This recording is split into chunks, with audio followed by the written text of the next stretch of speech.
Franklin's Halloween. Franklin could count by twos and tie his shoes. He knew the days of the week, the months of the year, and the holidays in every season. Today was October 31st. It was Halloween. Franklin could hardly wait for tonight's costume party. Everyone would be there. Franklin and his friends had talked about the party for weeks. There would be games, prizes, and even a parade. Best of all, there would be a haunted house. "I think there'll be bats and spiders," said Franklin. "And skeletons," added Beaver. Rabbit shivered. "My sister says she saw a real ghost in there last year." "That's silly, Rabbit," said Beaver. "There are no real ghosts." All of Franklin's friends were excited because of the costume contest. Franklin wasn't sure what he was going to wear. He'd tried on everything in his dress-up trunk, but nothing seemed quite right. Beaver and Goose were keeping their costumes secret. "Try to find us at the party," they giggled. Fox was also mysterious about what he was going to be. "Look for something gruesome," he said. That gave Franklin an idea. He would be something creepy. It took Franklin more than an hour to make his costume.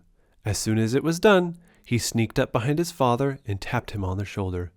"Trick or treat," said Franklin. "Ah!" gasped his father. "Who are you?" In his deepest, spookiest voice, Franklin answered, "It's me, Franklinstein." On the way to town, Franklin tried to guess who was inside each costume. "At least I don't have to worry about finding Bear," said Franklin. "He's always a ghost."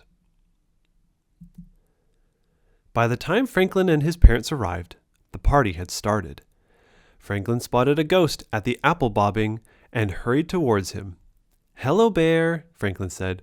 "Ooh," answered the ghost.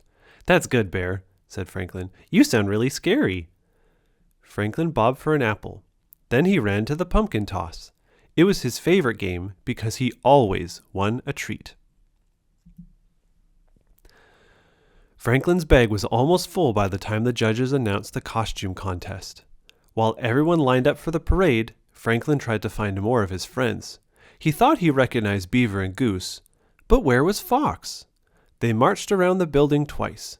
Franklin made horrible monster sounds and shuffled with stiff, straight legs. He won a prize for being the best green monster. There was only one more thing to do: go into the haunted house. "You first," said Beaver, pushing Franklin towards the door. It creaked open. A skeleton rattled. Chains clanged. There were moans, and Franklin stepped on something crunchy.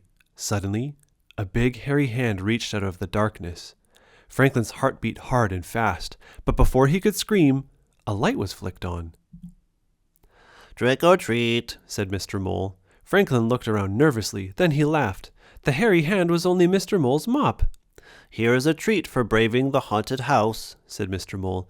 "A ghost came before you. He got so scared he flew away." "But Bear can't fly," said Franklin. "It wasn't Bear," explained Mr. Mole. "Bear is homesick with a nasty cold." Franklin shuddered. If Bear wasn't the ghost, then who was? He ran back to his friends, who were waiting in line for the haunted house. "Was it scary?" asked Fox. "You look like you've seen a ghost." "Maybe I did," said Franklin. He told them what Mr. Mole had said.